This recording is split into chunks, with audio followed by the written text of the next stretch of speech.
Hello friends, welcome to film talkies. Last எபிசோட்ல இந்த killer நம்சங் ஹாஸ்பிட்டல்ல இருக்க டிடெக்டிவ் மோஜினோட பையனை கிட்னாப் பண்றதுக்கா கொலை பண்றதுக்கான்னு தெரியல கோஸ்ட் அப்படிங்கிற ஒரு தொப்பிக்காரனை அனுப்பி வைக்கிறான். அவன் அங்க பையனை அட்டாக் பண்ண வரான்ற இன்ஃபர்மேஷன் கிடைச்சு டிடெக்டிவ் மோஜின் அவனை போய் தடுத்து நிறுத்தி அவனை பிடிக்கிறதுக்காக விரட்டிட்டு போய் சண்டை போட்டுக்கிட்டு இருக்காரு. இன்னொரு பக்கம் ஃபேண்டாசியா அப்படின்ற ஒரு பாரோட ஓனர் லேடி ஜங்குவா அந்த பார்ல இந்த கில்லர் நம்சங் வந்திருக்கான் அப்படின்னு சொல்லி பார்த்துட்டு அதை கங்ஜோ கிட்ட இன்ஃபார்ம் பண்றாங்க. அவனை பிடிக்கிறதுக்காக கங்ஜோவே நேரா கிளம்பி அந்த ஃபேண்டாசியான்ற பாருக்கு போறா. ஆனா அங்க போய் பார்த்தா இந்த கில்லர் நம்சங்கும் இல்ல, இவங்களுக்கு கால் பண்ணி கூப்பிட்டா அந்த லேடி ஜங்குவாவும் இல்ல. பதிலுக்கு அங்க ஒரே ரத்த கரையா இருக்கு. அந்த ரத்த கரையை ஃபாலோ பண்ணிட்டு போனா ஒரு மனுஷனோட கண்ணும் பக்கத்திலே இந்த ஜங்குவாவோட போனும் தான் இருக்கு. ஆனா அங்க வேற எந்த டெட் பாடியும் இல்ல. அதனால கன்ஃபார்மா இவங்களுக்கு தெரியாது கொலை செய்யப்பட்டது இந்த லேடி ஜங்குவா தானான்னு. கொலை செய்யப்பட்டது யாருன்னு தெரியாது, கொலை செஞ்சது யாருன்னு தெரியாது. ஆனா அங்க ஏதோ ஒரு கொலை நடந்திருக்கு அப்படின்றது மட்டும் இவங்களுக்கு கன்ஃபார்மா தெரியும். இதுக்கப்புறம் என்ன நடந்துச்சுங்கிறத இன்னைக்கு எபிசோட்ல பார்த்து தெரிஞ்சுக்கலாம். இந்த வயலண்ட் கிரைம் யூனிட் சேர்ந்த டிடெக்டிவ்ஸ் எல்லாம் அந்த பாரோட ஃபர்ஸ்ட் ஃப்ளோர்ல அந்த பாரோட கஸ்டமர்ஸ் எல்லாத்தையுமே வரிசையா நிக்க வச்சு விசாரணை பண்ணிட்டு இருக்காங்க.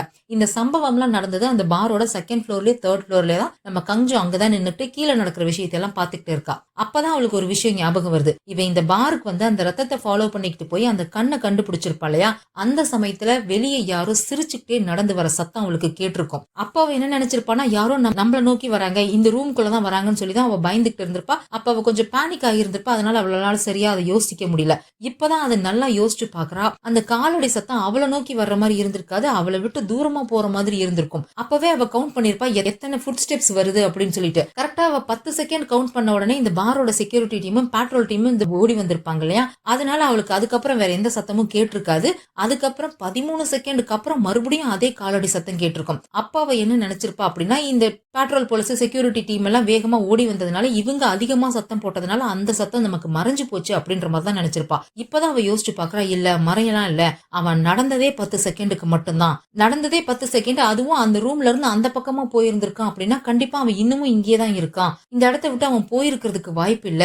அது மட்டும் இல்லாம அந்த டூப்ளிகேட் ஓனர் லேடியை கொலை பண்ணினவன் தான் இங்கேயும் இந்த கொலையை பண்ணியிருக்கணும் அப்படின்ற மாதிரி சொல்லிட்டு இவன் நேரா அந்த பக்கமா ஓடி போய் தேடி பாக்குறா. அப்படி போய் தேடி பார்க்கும் போதுதான் அந்த பாரோட செக்யூரிட்டி டீம் எல்லாம் விஐபி கஸ்டமர்ஸ் சீக்ரெட் வழியா எஸ்கேப் பண்ண வச்சுக்கிட்டு இருக்காங்க அப்படின்ற விஷயத்தை கண்டுபிடிச்சு அவங்க கிட்ட போய் கேட்டுக்கிட்டு இருக்கா. அவங்க எல்லாம் இவளை பிடிச்சி தடுத்து நிறுத்திக்கிட்டு இருக்காங்க. உடனே இவ டீம் லீடருக்கு இன்ஃபார்ம் பண்ணிடுறா. அவரும் வந்து அவங்களை பிடிச்சி திட்டி விட்டு அங்க தப்பிச்சு போறவங்களை பிடிக்கிறதுக்காக இவங்க பின்னாடியே ஓடிட்டு இருக்காங்க. அங்க போறது எல்லாமே இந்த தேகுவும் தேகுவோட அப்பாவும் தான். அவங்க அடிச்சு பிடிச்சு போய் கார்ல ஏறி எஸ்கேப் ஆகிட்டு இருக்காங்க. இவங்க அங்க போனா அங்கேயும் ஒரு செக்யூரிட்டி டீம் இவங்களை யாரையும் விடவே மாட்டேங்கிறாங்க, இறுக்கி பிடிச்சுக்கிறாங்க அந்த பக்கம் போகவே விடாம. ஆனா அப்ப கூட அந்த தேகு நின்னு கஞ்சோவை முறைச்சு பார்த்துட்டு கார்ல ஏறி உட்காந்துட்டு காரோட மிரர் வழியா பின்னாடி தெரியற கஞ்சோவை பார்த்துக்கிட்டே தான் காரை ஓட்டிக்கிட்டே போயிட்டு இருக்கான். இவங்களால அவங்கள பிடிக்க முடியல, மிஸ் ஆயிடுறாங்க. அப்போ அந்த இடத்துல ஒரு சிசிடிவி கேமரா இருக்கிறத கஞ்சோ கவனிச்சுட்டு இருக்கா. இந்த டீம் லீடர் அங்க இருக்கிற செக்யூரிட்டி டீம் கிட்ட விசாரணை பண்ணிட்டு இருக்காரு. எதுக்காக இப்படி பண்ணீங்க, அங்க தப்பிச்சு போனது யாரு அப்படின்ற மாதிரி எல்லாம் கேக்குறாரு. சார், அவங்க எல்லாம் பெரிய ஆளுங்க சார், நீங்க நினைச்சாலும் அவங்கள விசாரணை பண்ண முடியாது சார், அவங்கள நிக்க வச்சு விசாரணை பண்றதே தப்பு சார் அப்படின்ற மாதிரி சொல்றான்.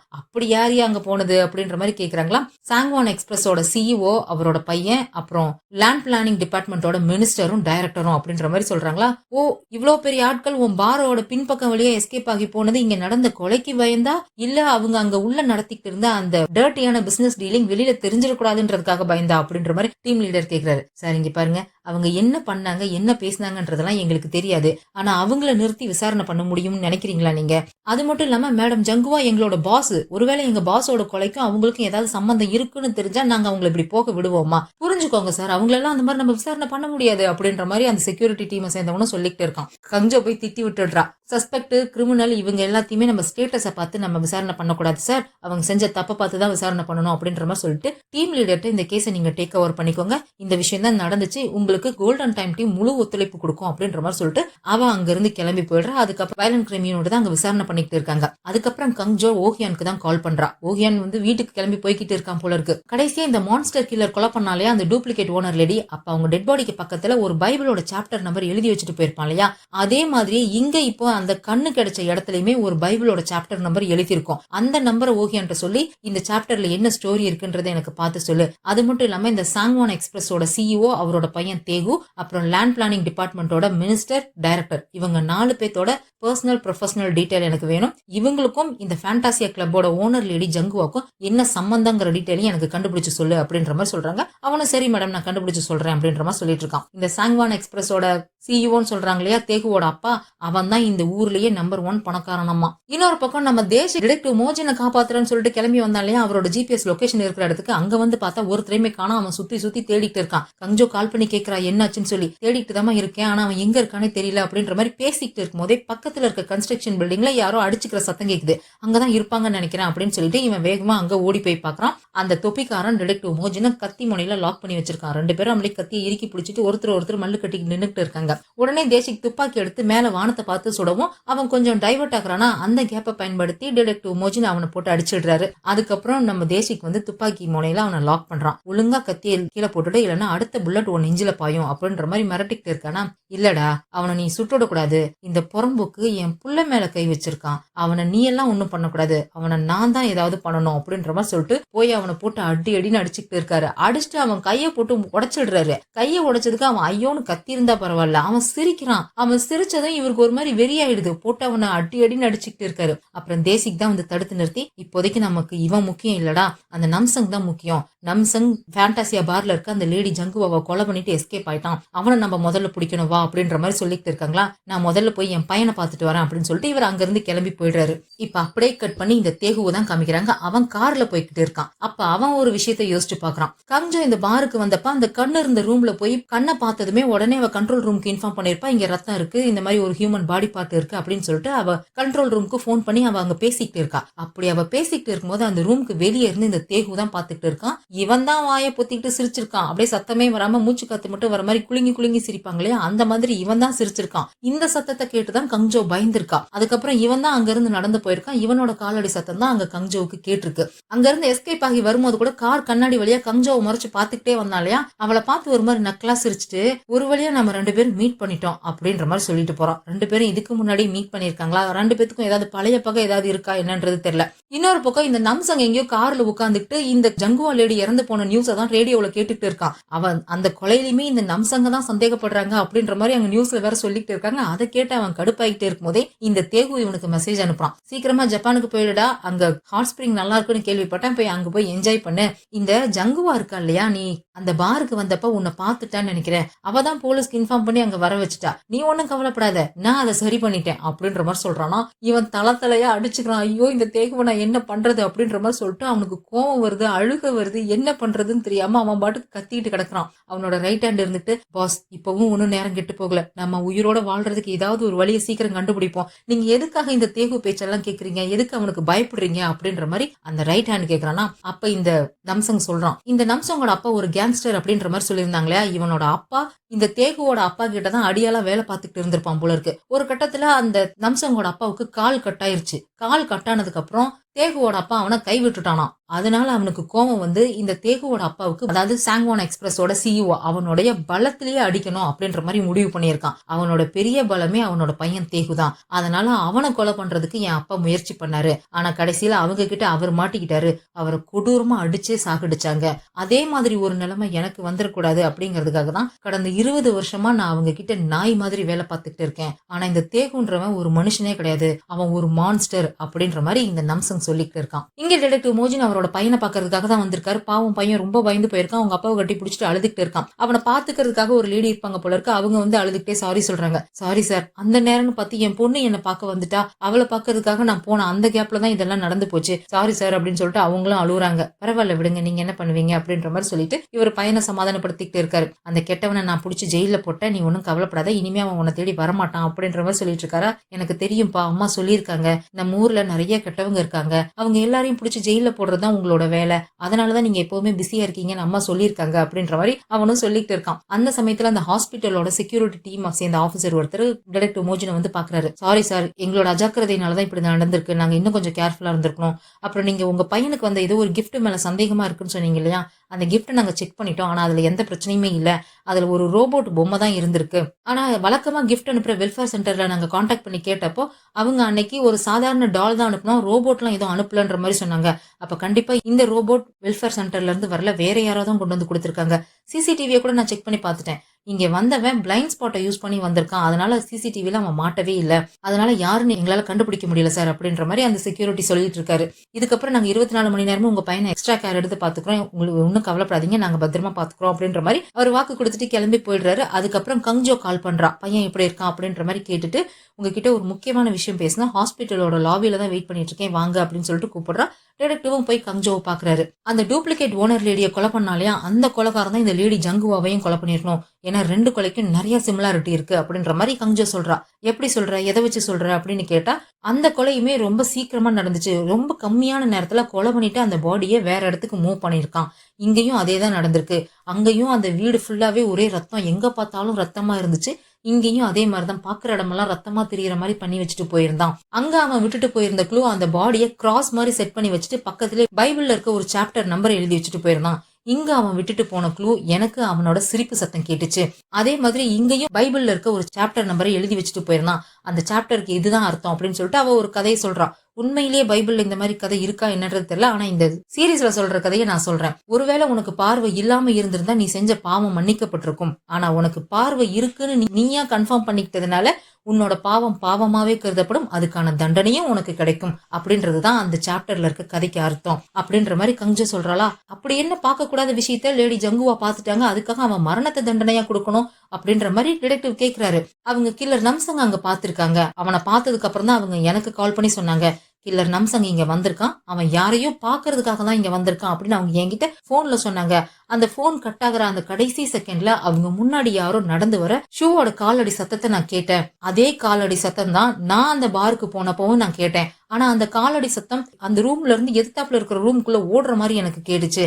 ஆனா அதுக்கப்புறம் நான் அங்க போய் செக் பண்ணி பார்த்தப்ப அந்த ரூம்ல இருந்தவங்க எல்லாருமே விஐபி கஸ்டமர்ஸ், அவங்க எல்லாத்தையுமே இந்த செக்யூரிட்டி டீமை சேர்ந்தவங்க ரகசியமா வெளியே அனுப்பிட்டாங்க அப்படின்ற மாதிரி கங்ஜோ சொல்றா. சரி, அங்க இருந்தவங்க யாருன்னு உன்னால தெரிஞ்சுக்க முடிஞ்சுதா அப்படின்னு கேக்குறாரு. தெரியும், இந்த சாங்வான் எக்ஸ்பிரஸ் அப்படிங்கிற கம்பெனியோட சிஇஓ, அவரோட பையன் தேகு, அப்புறம் லேண்ட் பிளானிங் டிபார்ட்மெண்டோட மினிஸ்டர், டைரக்டர், இவங்க 4 பேர் தான் அங்க இருந்திருக்காங்க அப்படின்ற விஷயத்த சொல்றா. எல்லாம் பெரிய ஆளுங்களா இருக்காங்களே, அவங்களுக்கும் இந்த கொலைக்கு ஏதாவது சம்பந்தம் இருக்குமோ அப்படின்ற மாதிரி டிடெக்டிவ் கேக்குறாரு. தெரியல அப்படின்ற மாதிரி கங்ஜோ சொல்லிட்டு இருக்கா. இங்க போலீஸ் ஸ்டேஷனை காமிக்கிறாங்க. மோஜினோட பையனை அட்டாக் பண்ண வந்தாலையா, அவனை தேசிக் தான் விசாரணை பண்ணிட்டு இருக்கான். அப்சர்வேஷன் ரூம்ல இந்த வயலண்ட் கிரைம் யூனிட் சேர்ந்த டிடெக்டிவ்ஸ் எல்லாம் இருக்காங்க. டீம் லீடருக்கு இந்த விஷயம் எதுவுமே தெரியாது போல இருக்கு, இப்பதான் வந்து என்ன ஏதுன்னு விசாரிச்சுட்டு இருக்காரு. இவன் இந்த மாதிரி டிடெக்டிவ் மோஜினோட பையனை அட்டாக் பண்ண வந்தான் அப்படின்னு தெரிஞ்சதும் அவருமே ஷாக் ஆயிடுறாரு. இது மோஜினோட பையனை அட்டாக் பண்ண வந்தானா, பையன் இப்ப எப்படி இருக்கான் அப்படின்ற மாதிரி ரொம்ப அக்கறையா விசாரிக்கிறாரு. இவர் அந்த அளவுக்கு ஒன்னும் செல்ஃபிஷ் மாதிரி தெரியல, டிடெக்டிவ் மோஜின் மேல நிறைய கன்சர்ன் எல்லாம் இருக்குது. அவன் நல்லாதான் சார் இருக்கான், டிடெக்டிவ் மோஜினை போய் காப்பாத்திட்டாரு, இவன் தான் வாயவே திறக்க மாட்டேங்கிறான், இவன் ஒரு அசாசின், வாயவே திறந்து எதுவுமே சொல்ல மாட்டேங்கிறான் அப்படின்ற மாதிரி சொல்லிட்டு இருக்காங்க. அங்க தேசிக்கெல்லாம் கடுப்பாயிட்டு சேர் எடுத்துக்கிட்டு அவனை அடிக்க போறான், அவன் வாயை திறந்தே பேச மாட்டேங்கிறான் போல இருக்கு. அப்ப இங்க இருக்கிற டிடெக்டிவ் டீம் லீடர்ட்ட சொல்லிட்டு இருக்காங்க, இந்த லேடி ஜங்குவா கேஸ் தான் சார் என்ன பண்றதுன்னே தெரியல, இந்த லேடி ஜங்குவா நம்ம கங்ஜோக்கு கால் பண்ணி நம்சங்க இங்க பார்த்தேன்னு சொல்லியிருக்காங்க, அப்படி அவங்க சொன்ன உடனே அவங்களை யாரோ கொலை பண்ணிருக்காங்க அப்படின்னா கண்டிப்பா அதை அந்த நம்சங் தான் கொலை பண்ணிருக்கணும், அது ஆப்வியஸா தெரியுது. ஆனாலும் அங்க விசாரணை பண்ணப்போ ஒரு விஷயம் இடிக்கிற மாதிரி இருக்கு சார் அப்படின்ற மாதிரி சொல்றாங்க. என்ன விஷயம் இடிக்குது அப்படின்னு அந்த டீம் லீடர் கேக்குறாரா. அங்க இருக்கிற ஸ்டாஃப்ஸ் கிட்ட நான் விசாரிச்சேன் சார், அங்க வேலை பார்த்துட்டு இருந்த சுஜின்னு ஒரு பொண்ணு திடீர்னு காணாம போயிட்டாலாம், இதுக்கு முன்னாடி இங்கதான் வேலை பார்த்துட்டு இருந்திருக்கா, சொல்லாம கொள்ளாம திடீர்னு வேலையை விட்டு நின்று இருக்கா, எங்க போனா என்ன ஆனானே தெரியல அப்படின்ற மாதிரி சொல்றாங்க. அதுதான் இடிக்குது, என்ன ஆச்சுன்னு தெரியல அப்படின்ற மாதிரி அந்த டிடெக்டிவ் சொல்றாரு. அந்த சுஜின்ற பேரை கேட்டதும் இங்க டீம் லீடருக்கு வேர்த்துருது, ஏன்னா அந்த சுஜின்ற பொண்ணோட வீடியோல மாட்டினதுனால தானே யாரோ இவரை பிளாக்மெயில் பண்ணிட்டு இருக்காங்க அப்படின்ற மாதிரி அந்த இன்ஃபார்மர் மோஜின் கிட்ட போன் பண்ணி சொல்லியிருப்பான். அந்த பேரை கேட்டதுமே இவர் ஒரு மாதிரி நைஸா அங்க இருந்து கலந்துக்கிறாரு. எங்க சார் போறீங்க அப்படின்னு கேக்குறாங்களா. நான் எங்க போனாலும் உங்ககிட்ட சொல்லிட்டு தான் போகணுமா அப்படின்னு சொல்லிட்டு கடுப்பாயிட்டு அவர் அங்க இருந்து கிளம்பி போயிடுறாரு. போய் யாருக்கும் போன் பண்ணி பாக்குறாரு, அந்த பக்கம் யாரும் போன் அட்டன் பண்ணல போல இருக்கு, ஒரு மாதிரி டென்ஷன் ஆயிட்டு இருக்காரு, அவருக்கு அப்படியே வேர்த்து கொட்டிட்டு இருக்கு. அப்ப அவர் ஒரு விஷயத்தை யோசிச்சு பாக்குறாரு, இந்த சுஜி கூட இவர் இருந்த வீடியோவை யாரோ இமெயில தான் இவருக்கு அனுப்பி வச்சிருக்காங்க, அதுக்கப்புறம் யாரோ போன் பண்ணி இவரை பிளாக்மெயில் பண்ணிருக்காங்க. அந்த பக்கம் போன்ல பேசுறவன் ஒரு ஆம்பளை குரல் தான் கேக்குது, ஆனா அதுவுமே ஒரிஜினலா கேட்கல, இந்த மாதிரி குரலை மாத்தி பேசினா இல்ல மெக்கானிக்கலா வாய்ஸ் சேஞ்ச் பண்ணா எப்படி இருக்கும் அந்த மாதிரி ஒரு வாய்ஸ் தான் கேக்குது, பேசுறது யாரு என்னன்றது தெரியல. அவன் தான் போன் பண்ணி இந்த வீடியோ காமிச்சு மிரட்டிட்டு இருக்கான். டேய், நான் ஒரு போலீஸ்காரன்டா, போலீஸ்காரனையும் நீ மிரட்டுறியா அப்படின்ற மாதிரி டீம் லீடர் கேக்குறாரு. நீ போலீஸ்காரனா வீட்டுக்கு வெளியே தானே போலீஸ்காரன், வீட்டுக்குள்ள ஒரு பொண்ணுக்கு புருஷன் தானே, அதுவும் ஒரு பார் லேடியோட சீட் பண்ண புருஷன், இந்த வீடியோவை நான் பொண்டாட்டிக்கு அனுப்பி வைக்கட்டுமா அப்படின்ற மாதிரி கேக்குறான். அனுப்பிக்கடா, உன்னால என்ன பண்ண முடியுமோ பண்ணிக்கடா, ஆனா நீ சொல்ற வேலை எதையும் நான் செய்ய மாட்டேன் அப்படின்ற மாதிரி டீம் லீடர் சொல்றாரா. எனக்கு தெரியும், நான் உன் பொண்டாட்டிக்குலாம் இதை அனுப்ப மாட்டேன், நீ ஒன்னும் கவலைப்படாத, உன் பொண்ணு ஆஸ்திரேலியால படிச்சிட்டு இருக்கான்னு கேள்விப்பட்டேன், அவளோட இமெயில் அட்ரஸ் என்கிட்ட இருக்கு, அந்த அட்ரஸ்க்கு இந்த வீடியோ அனுப்பி வச்சிருட்டுமா, உன் பொண்ணு அப்ராட்ல தானே படிக்கிறா, கண்டிப்பா ஓபன் மைண்டடா தான் இருப்பா, அப்பா அப்பாவோட இந்த வீடியோவை பார்த்து ஒன்னும் தப்பாலாம் எடுத்துக்க மாட்டா, நான் வேணா அவளுக்கு அனுப்பி வைக்கட்டுமா அப்படின்ற மாதிரிலாம் சொல்லி மிரட்டுறான். அவரு அதை கேட்டு இவர் இங்க பயந்து நடுங்கிட்டு இருக்காரு. அதையெல்லாம் யோசிச்சு பார்த்துட்டு இப்ப டே ஜங் நீ போய் செத்துடுறா அப்படின்ற மாதிரி சொல்லிட்டு இருக்காரு. ஜங்குன்றது அவரோட பேர் தான். இப்ப அப்படியே கட் பண்ணி அந்த தேகுவை தான் காமிக்கிறாங்க. அவனுக்கு அவங்க அப்பா கிட்ட இருந்து கால் வருது. அவங்க அப்பா கேக்குறாரு, நான் கேக்குற கேள்விக்கு ஹானஸ்டா எனக்கு உண்மையை மட்டும் பதில் சொல்ற அப்படின்ற மாதிரி சொல்றாரு. சரிப்பா கேளுங்க சொல்றேன் அப்படின்னு சொல்றானா. இன்னைக்கு நம்ம அந்த ஃபேண்டாசியா பார்ல இருந்தப்போ உனக்கு ஏதோ மெசேஜ் வந்துச்சு, அந்த மெசேஜ் வந்ததும் எந்திரிச்சு வெளியில போனேன், எங்க போனா உனக்கு யார் மெசேஜ் பண்ணா அப்படின்ற மாதிரி அந்த அப்பா கேக்குறானா. அந்த நம்சங் தான் அப்பா மெசேஜ் பண்ணான், என்ன பாக்கணும்ன்றதுக்காக அந்த எமர்ஜென்சி கேட் கிட்ட வந்து வெயிட் பண்ணிட்டு இருந்தான், அவனை பாக்குறதுக்காக தான் போனேன் அப்படின்ற மாதிரி சொல்றானா. எதுக்காக அவன் உன்னை பார்க்க வந்தான் அப்படின்னு அவங்க அப்பா கேக்குறாரு. அவனுக்கு நீங்க கொடுத்த பணம் பத்தலையாமா, என்கிட்ட இன்னும் கொஞ்சம் பணம் வேணும்னு சொல்லி கேட்கறதுக்காக தான் வந்தான் அப்படின்னு சொல்றானா. ஒருவேளை அந்த நம்சங் தான் லேடி ஜங்குவாவை கொலை பண்ணிட்டானா அப்படின்ற மாதிரி கேக்குறாங்க. அது எனக்கு தெரியாதுப்பா, அவன் கூட இனிமே எனக்கு எந்த சம்மந்தமும் இல்லை, என்ன பொறுத்த வரைக்கும் அவன் ஸ்ட்ரேஞ்சர், அவனை பத்தி எந்த கேள்வியும் என்கிட்ட கேட்காதீங்க அப்படின்ற மாதிரி சொல்லிட்டு இவன் போனை கட் பண்ணிடுறான். இப்படி இவன் அவங்க அப்பா கிட்ட பேசிக்கிட்டே அவங்க ஏதோ ஒரு சூட் கேஸ் எடுத்து வச்சு கையில கிளவுஸ் எல்லாம் போட்டுட்டு அந்த சூட் கேஸ்ல ஏதோ வேலையை பார்த்துட்டு இருக்கான். போனை கட் பண்ணதுக்கு அப்புறம் தான் அந்த சூட் கேஸ்ல என்ன வேலை பாக்குறான் அப்படின்றத காமிக்கிறாங்க. அதுக்குள்ள சின்ன சின்னதா பிளாஸ்டிக் கவர்ல நிறைய முடி இருக்குது. அதை ஓபன் பண்ணி வச்சுட்டு இவன் கையோட வேற ஒரு பாக்கெட்ல முடி கொண்டு வந்திருப்பான் போல இருக்கு. அந்த முடி எடுத்து வச்சு சீப்பை வச்சு சீவிக்கிட்டு இருக்கான். இந்த 3 வருஷத்துல நான் அவளை இப்பதான் முதல் முறையா பாக்குறேன். இந்த 3 வருஷமா அவளுக்கு நிறைய கஷ்டங்கள் இருந்துச்சு, ஆனால் அவ ரொம்ப ஹார்ட் ஒர்க் பண்ணி இதுவரைக்கும் வந்திருக்கா. அவளுக்கு காது கேட்கிற சூப்பர் பவர் இருக்கு தெரியுமா, ஆனா அந்த பவர் இப்ப கூட அவளுக்கு இன்னும் நல்லாவே வேலை செஞ்சுட்டு தான் இருக்கு அப்படின்ற மாதிரி இவன் பேசிக்கிட்டே அந்த முடிய சீவிக்கிட்டு இருக்கான். இவன் யாருக்கிட்டடா பேசிக்கிட்டு இருக்கான்னு பார்த்தா இவனுக்கு பின்னாடி ஒரு கபோர்ட்ல இந்த லேடி ஜங்குவாவோட டெட் பாடிய பிளாஸ்டிக் கவர்ல சுத்தி அங்க நிக்க வச்சிருக்கான். இவன் தான் லேடி ஜங்குவாவை கொலை பண்ணிட்டு வந்திருக்கான்றது நல்லா தெரியுது. இவன் சீவிக்கிட்ட இருக்கிற முடி அந்த லேடி ஜங்குவாவோட முடிதான். அந்த பெட்டிக்குள்ளையும் குட்டி குட்டியா நிறைய பாக்கெட்ல முடிதான் இருக்கு. இதே மாதிரி தான் நிறைய பேத்த கொலை பண்ணி அவங்களோட முடியெல்லாம் கலெக்ட் பண்ணிட்டு வந்து வச்சிருப்பாங்க போல இருக்கு. அந்த ஒரு பாக்கெட்லயும் ஒருத்தரோட பேர் எழுதி வச்சிருக்கான். அதுல 2 பாக்கெட் மட்டும் எம்டியா இருக்கு. அதுல ஒண்ணுல நம்ம கங்ஜோவோட பேர் எழுதி இருக்கு, இன்னொன்னுல நம்ம டைரக்டர் மோஜினோட பேர் எழுதி இருக்கு. அவங்களையும் கொலை பண்ணி அவங்களோட முடியையும் கலெக்ட் பண்ணிட்டு வந்து வைக்கணும் அப்படின்ற மாதிரி பிளான் பண்ணிருக்கான் போல இருக்கு. ஒருவேளை இவன் தான் அந்த மான்ஸ்டர் கில்லரா என்னன்றது கிளியரா இன்னமும் சொல்லல. இங்க நம்ம கங்ஜோ வீட்டுக்கு வரா. வீட்டுக்கு வந்தது நேரா அவ ஒரு செவத்துல இந்த மான்ஸ்டர் கில்லர் பத்தியும் அவனால கொலை செய்யப்பட்ட விக்டிம்ஸ பத்தியும் நிறைய டீடைல் ஒட்டி வச்சிருப்பா இல்லையா, அந்த இடத்த தான் வந்து பாத்துட்டு இருக்கா. அதை பார்த்தாதான் அவளுக்கு அவங்க அப்பா ஞாபகம் வந்துடும் இல்லையா. அவங்க அப்பா ஞாபகம் வந்தாதான் அவரோட போட்டோ எடுத்து வச்சு பார்த்து அவர்கிட்ட ஃபீல் பண்ணி பேசிக்கிட்டு இருப்பா இல்லையா. அதை பார்த்த உடனே அவங்க அப்பாவோட போட்டோவை தேடுறா. டேபிள் மேல வச்சிருந்த அந்த போட்டோவை காணோம். இங்கதானே வச்சிருந்தோம், எங்க போச்சு அப்படின்னு சொல்லிட்டு அவ சுத்தி சுத்தி தேடி பாக்குறா. போட்டோ கீழே கிடக்குது. போய் அந்த போட்டோவை எடுத்து பாக்குறா. அதுல வெறும் ஃப்ரேம் மட்டும் தான் இருக்கு, உள்ள இருந்த போட்டோவை காணோம். அவளும் அவளோட அப்பாவும் சேர்ந்து இருக்கிற மாதிரி ஒரு போட்டோ வச்சிருந்திருப்பா. போட்டோ எங்க போச்சு அப்படின்னு சொல்லி பார்த்து அவ பயந்து போயிடுறா. ஏன்னா போட்டோவை காணோம் அப்படின்னா யாரோ இந்த வீட்டுக்கு வந்திருக்காங்க, இல்ல யாரோ இப்ப இங்க இருக்காங்க அப்படின்னு தானே அர்த்தம். அதை பார்த்து அவ பயந்துட்டு இருக்கும் போதே அவ போனுக்கு ஒரு மெசேஜ் வருது. என்ன மெசேஜ் வந்துச்சுன்றதெல்லாம் நமக்கு காமிக்கல. அந்த மெசேஜை பார்த்ததும் ஏதோ ஒரு நம்பருக்கு கால் பண்றா. இந்த நம்பர் சர்வீஸ்லயே இல்ல அப்படின்ற மாதிரி சொல்லவும் இவ ஒரு மாதிரி பேனிக் ஆகி தான் நின்னுட்டு இருக்கா. இன்னொரு பக்கம் ஹாஸ்பிட்டல்ல பையன் கூட இருக்கிற நம்ம டிடெக்டிவ் மோஜினை தான் காமிக்கிறாங்க. கங்ஜோ போகும்போது சொல்லிட்டு இருப்பா, இந்த லேடி ஜங்குவாவோட கொலையில 4 விஐபி மேல எனக்கு சந்தேகம் இருக்கு. அந்த சாங்வான் எக்ஸ்பிரஸோட சிஇஓ, அவரோட பையன் தேகு, அப்புறம் அந்த லேண்ட் பிளானிங் டிபார்ட்மெண்டோட மினிஸ்டர், டைரக்டர், இவங்க 4 பேர் தான் அந்த விஐபி ரூம்ல இருந்திருக்காங்க. அவங்கள யாரோ ஒருத்தங்களா இருப்பாங்களோன்னு எனக்கு சந்தேகமா இருக்கு அப்படின்னு சொல்லி இருப்பா இல்லையா. அதனால அந்த 4 பேர்த்த பத்தியும் விசாரிக்க சொல்லி இவருமே யாரோ ஒரு இன்ஃபார்மர்ட்ட, மேபி அதே பழைய இன்ஃபார்மரா இருக்கலாம், அவங்கிட்ட சொல்லி விசாரிக்க சொல்லியிருப்பார் போல இருக்கு. அவன் தான் இப்ப கால் பண்றான். இந்த சாங்வான் எக்ஸ்பிரஸோட சிஇஓவும் அந்த லேண்ட் பிளானிங் டிபார்ட்மெண்டோட மினிஸ்டரும் சியோல இருக்கிற பிரதர்ஸ் அப்படிங்கிற ஒரு கிளப்ல மெம்பரா இருக்காங்களாம். அந்த கிளப்ல இவங்க மட்டும் இல்ல, நாட்டுல இருக்கிற முக்கியமான புள்ளிகள்னு இருப்பாங்க இல்லையா, பெரிய பெரிய ஆளுங்க, ஒரு பெரிய டிவி சேனலோட ஓனரு, ஏர்லைன்ஸ் கம்பெனியோட ஓனரு, இந்த மாதிரி பெரிய பெரிய ஆட்கள்லாம் அந்த கிளப்ல இருக்காங்க. அந்த கிளப்லயே இந்த சாங்வான் கம்பெனியோட சிஇஓ, இந்த தேகுவோட அப்பா இருக்கான் இல்லையா, அவன் தான் பெரிய கையாமா. அதாவது எல்லாருக்குமே தலை கிங் மாதிரி அந்த கிளப்புக்கு அவன் தான். இந்த சாங்வான் கம்பெனியோட சிஇஓ ஆக்சுவலா நார்த் கொரியாவை சேர்ந்தவன். ஆரம்பத்துல ஒரு 2 பஸ் வச்சுதான் இவன் இந்த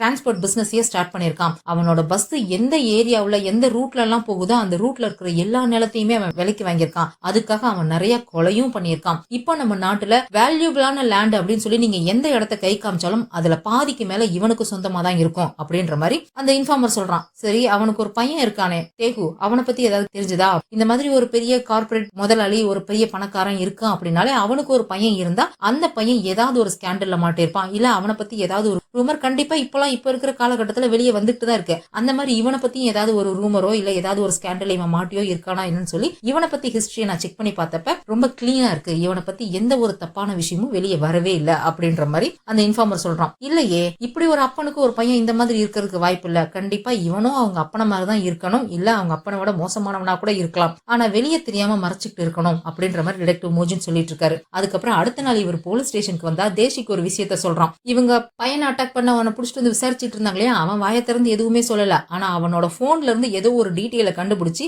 அது மூலியமா இந்த நம்சங் இருக்கிற இடத்தை இந்த வயலன்ட் கிரைம் யூனிட்டை சேர்ந்தவங்க கண்டுபிடிச்சிட்டாங்க. நம்மள கலட்டி விட்டுட்டு அவங்க மட்டும் நம்சங்க பிடிக்கிறதுக்காக கிளம்பி போய்கிட்டு இருக்காங்கடா அப்படின்ற விஷயத்த சொல்லவும், எது அவனை பிடிக்க போறாங்களா, வாடா வாடா போலாம் அப்படின்னு சொல்லிட்டு வேக வேகமா ஓடி போய் வெளியே கார்ல ஏறி அப்பதான் அவங்க உட்கார்ந்து இருப்பாங்க. இவங்க போய் வளைச்சு பிடிக்கிறாங்க. என்ன சார் எங்களை கலட்டி விட்டுட்டு போக பாக்குறீங்களா அப்படின்ற டீம் லீடர் பார்த்து கேக்குறாரா. அப்படிலாம் ஒண்ணும் இல்லடா, சண்டைக்கெல்லாம் வராதரா, நீ உன் பையனை பார்த்துக்கிட்டு பிஸியா இருப்பியே, அதனாலதான் உன்னை டிஸ்டர்ப் பண்ண வேணாம்னு நினைச்சோம், வா வா வந்து ஏறிக்கே அப்படின்ற மாதிரி கூப்பிடுறாரு. அப்பதான் அங்க இருக்கிற டிடெக்டிவ் சொல்றாரு, ஆக்சுவலா அந்த ஆளு நார்த் ஈஸ்ட் ஏசியாவை சேர்ந்தவன், அவன் வாயில இருந்து எந்த வார்த்தையும் வரல. அவனோட போனை செக் பண்ணி பார்த்ததுல அவனோட கான்டாக்ட்ல இருக்க எல்லா பேருமே இங்கிலீஷ்ல தான் டைப் பண்ணி வச்சிருக்காங்க. ஒரே ஒரு பேர் மட்டும் கொரியன்ல இருந்திருக்கு, அதாவது தழும்பு அந்த மாதிரி தான் பேர் இருந்திருக்கு. இது என்னடா தழும்புன்னு பேர் இருக்குன்னு நாங்க யோசிச்சு பார்த்தப்பதான் அந்த நம்சங்கோட ரைட் ஹேண்டுக்கு மூஞ்சில தழும்பு இருக்கும், ஒருவேளை அவனா இருக்குமோ அப்படின்னு சொல்லி தான் நாங்க அந்த போனோட லொகேஷனை செக் பண்ணோம். இப்பெல்லாம் பர்னர் போனோட லொகேஷனை கூட அவங்க யூஸ் பண்ண டவரை வச்சு நம்ம கண்டுபிடிச்சிடலாம். அப்படிதான் நாங்க கண்டுபிடிச்சப்போ ஹார்பர்ல இந்த ஜப்பானுக்கு போற கண்டெய்னர்ஸ் எல்லாம் வச்சிருக்கிற இடத்துல தான் அந்த லொகேஷன் காமிக்குது. ஜப்பானுக்கு போற கண்டெய்னர்ஸ் எல்லாம் இருக்கு அப்படின்னா ஜப்பானுக்கு எஸ்கேப் ஆகி போறதா இவங்க பிளான் பண்ணிருக்கணும்.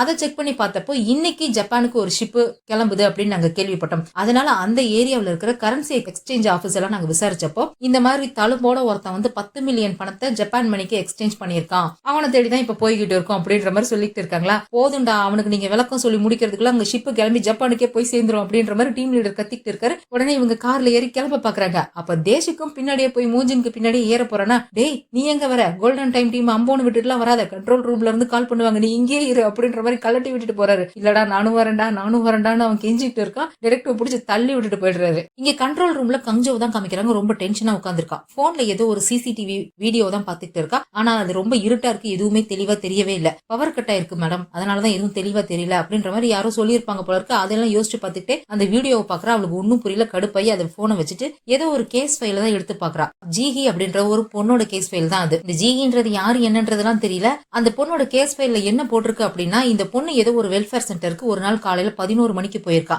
அன்னைக்கு சாயங்காலம் 7 மணிக்கு அந்த வெல்ஃபேர் சென்டர்ல வேலை பார்க்குற 2 சோசியல் ஒர்க்கர்ஸ், ஒருத்தன் பேர் லீ, இன்னொருத்தன் பேர் கிம், அவங்க 2 பேரோட சேர்ந்து வெளியே கிளம்பிருக்கா. இந்த ஹோம்லெஸ் பீப்பிள் பிச்சைக்காரங்களா இருப்பாங்களே, அவங்கள போய் கங்சோல் அப்படின்ற ஒரு ஆள் இருக்கானா அப்படின்ற மாதிரி அவங்க கூட சேர்ந்து தேடி இருக்கா. இந்த கங்சோல்ன்ற ஆளு கொஞ்ச நாளா காணாம போயிட்டானா. அந்த காணாம போனாலும் இந்த மாதிரி பிச்சைக்காரங்களோட இருக்காங்களா என்னன்ற மாதிரி அவ தேடி இருக்கா அப்படின்ற மாதிரி தான் அந்த கேஸ் ஃபைல்ல எழுதியிருக்கு. அதுக்கப்புறம் முதல் நாள் ராத்திரி இவ போனுக்கு ஒரு மெசேஜ் வந்துச்சு இல்லையா, அந்த மெசேஜ் என்ன ஏது நமக்கு அப்ப காமிக்கல, இப்ப காமிக்கிறாங்க. அந்த மெசேஜ்ல ஒரு பொண்ணு தான் மெசேஜ் அனுப்பியிருக்கா. மேடம், நான் ஜிஹியோட பெஸ்ட் ஃப்ரெண்டு, உங்ககிட்ட நான் மோஜினை பத்தி ஒரு முக்கியமான விஷயம் பேசணும் அப்படின்ற மாதிரி தான் மெசேஜ் அனுப்பியிருக்கா. அந்த பொண்ணுக்கு தான் அவ திருப்பி கால் பண்ணிருப்பா போல இருக்கு. சர்வீஸ்ல இல்ல அப்படின்ற மாதிரி வந்திருக்கு. இங்க கண்ட்ரோல் ரூமுக்கு வந்ததுக்கு அப்புறம் ஓகேன்னு விட்டு அதை செக் பண்ணி பாத்திருக்கா. அது ஒரு பர்னர் போன்ல இருந்து அந்த மெசேஜ் வந்திருக்கு அப்படின்னு தெரிய வந்திருக்கு. அந்த போனை இப்ப ட்ராக் பண்ண முடியல அப்படின்ற மாதிரி அவன் சொல்லி இருந்திருப்பான். அதெல்லாம் யோசிச்சு பார்த்துட்டு ஒரு மாதிரி டென்ஷனா உட்காந்துட்டு இருக்கா. இப்படி ஒரு டென்ஷனா இருக்கிறத நம்ம ஓகேன்னு பார்த்துட்டு பார்க்கிட்ட பேசிக்கிட்டு இருக்கான். அந்த ஓனர் லேடியோட கேஸ்ல ஒரு பைபிளோட சாப்டர் கொடுத்திருந்தாங்க இல்லையா, அதே மாதிரி இந்த லேடி ஜங்குவோட கேஸ்லயும் ஒரு பைபிளோட சாப்டர் கொடுத்திருக்காங்க. எனக்கு என்னமோ பயமா இருக்கு. ஏன்னா அந்த ஓனர் லேடியோட கேஸ்ல டெட் பாடிக்கு முன்னாடி அந்த கில்லர் கண்ணாடியை வச்சுட்டு போயிருக்கான். நான் பாட்டுக்கு இவங்க கிட்ட போய் அந்த கண்ணாடியில யாரோட முகம் முதல்ல தெரியுது, அவங்கதான் அந்த கில்லரோட அடுத்த டார்கெட்னு சொல்லிட்டு வந்துட்டேன். ஆனா அந்த கண்ணாடியில தெரிஞ்ச முகம் நம்ம மேடம் கங்ஜோவோடதும் டிடெக்டிவ் மோஜினோடதும் எனக்கு தெரியவே தெரியாது. இப்ப நம்ம என்ன பண்றது, நம்ம எப்படியாவது அந்த கில்லரை கண்டுபிடிச்சாகணும், அதுக்காக நம்மளால என்ன ஹெல்ப் பண்ண முடியுமோ அதை பண்ணணும் அப்படின்ற மாதிரி இவன் பார்க்கிட்ட ஃபீல் பண்ணி சொல்லிட்டு இருக்கான். இங்க இந்த வயலன்ட் கிரைம் யூனிட்டும் நம்ம டிடெக்டிவ் மோஜினும் அங்க ஹார்பருக்கு பக்கத்துல இருக்க ஒரு கரன்சி எக்ஸ்சேஞ்ச் ஆபீஸ்க்கு தான் வந்திருக்காங்க. இந்த நம்சங்கோட ரைட் ஹேண்ட் வந்து கேட்டது 10 மில்லியன் பணத்தை ஜப்பான் கரன்சிக்கு எக்ஸ்சேஞ்ச் பண்ணணும்னு கேட்டிருப்பான். ரொம்ப பெரிய தொகை அப்படிங்கறதுனால அவங்க 1 மணிக்கு வந்து பணத்தை வாங்கிக்க சொல்லியிருப்பாங்க போல இருக்கு. அதனால இவங்க கொஞ்சம் முன்னாடியே போய் அந்த ஆபீஸ்ல மறைஞ்சு நின்னுட்டு இருக்காங்க. 2 பேர் ஆபீஸ்க்குள்ள மறைஞ்சு நின்னுக்கிறாங்க, 2 பேர் வெளியே நின்னுக்கிறாங்க. ஒரு ஆளு காருக்குள்ளே வெயிட் பண்ணிட்டு இருக்காங்க. அந்த நம்சங் வந்தா பிடிக்கணும் அப்படின்னு சொல்லிட்டு இவங்க எதிர்பார்த்த மாதிரி அந்த நம்சங்கும் அவனோட ரைட் ஹேண்டும் அங்க வராங்க. இந்த நம்சங் மட்டும் வெளியவே எங்கேயோ மறைஞ்சு நின்னுக்கிறான். அதை யாருமே பார்க்கல. அந்த ரைட் ஹேண்ட் மட்டும் தான் அந்த ஆபீஸ்க்குள்ள போறான். போனதுமே அங்க உள்ள மறைஞ்சு நின்னுட்டு இருக்க டிடெக்டிவ் அவனை புடிச்சிடுறாங்க. இந்த சத்தம் வெளியே இருக்கிற அந்த நம்சங்குக்கு கேட்டுட்டு அவன் அப்படியே எஸ்கேப் ஆகி ஓடிடுறான். இதை பார்த்துட்டு டிடெக்டிவ் மோஜின் அவனை விரட்டிட்டு போறாரு. ரொம்ப நேரம் விரட்டிட்டு போயிட்டு இருக்காரு. எங்கேயோ பில்டிங்கா புதுதான் போய்கிட்டு இருக்காங்க. ஒரு கட்டத்துல அவருக்கு அவன் கையில வச்சிருந்த பேக் மட்டும் தான் கிடைக்குது. நம்சன் எங்க போனானே தெரியல. ஆள் மிஸ் பண்ணிடுறாங்க. ஆனா அந்த பேக்ல எல்லாமே அவனோட பொருட்கள் தான் இருக்குது. அவனோட பாஸ்போர்ட், அவன் யூஸ் பண்ண பொருள், கண்டிப்பா இதுல நமக்கு ஏதாவது எவிடன்ஸ் கிடைக்கும் அப்படின்ற மாதிரி சொல்லி அதை எடுத்து வச்சுக்கிறாங்க. கங்ஜோ கால் பண்ணி கேக்குறா என்னாச்சு ஏதாச்சுன்னு கேட்டுட்டு அவ ஏதோ ஒரு விஷயத்தை டிடெக்டிவ் கேட்கறதுக்கு வரா. ஆனா அவளுக்கு கேட்கறதுக்கு தயக்கமா இருக்கு. இல்ல ஒண்ணும் இல்ல அப்படின்னு சொல்லிட்டு கட் பண்ணிடுறா. இதோட இந்த எபிசோட் முடியுது. இதுக்கப்புறம் என்ன நடந்துச்சுங்கிறத அடுத்த எபிசோட்ல பார்த்து தெரிஞ்சுக்கலாம். இந்த வீடியோ பிடிச்சிருந்தா லைக் பண்ணிடுங்க. அப்படியே ஃப்ரெண்ட்ஸ்க்கு ஷேர் பண்ணிடுங்க. மறக்காம ஹைப்பையும் தட்டி விட்டுட்டு ஃபிலிம் டாக்கீஸ்க்கு சப்ஸ்கிரைப் பண்ணிடுங்க. அடுத்த எபிசோட்ல சந்திக்கலாம். பாய்.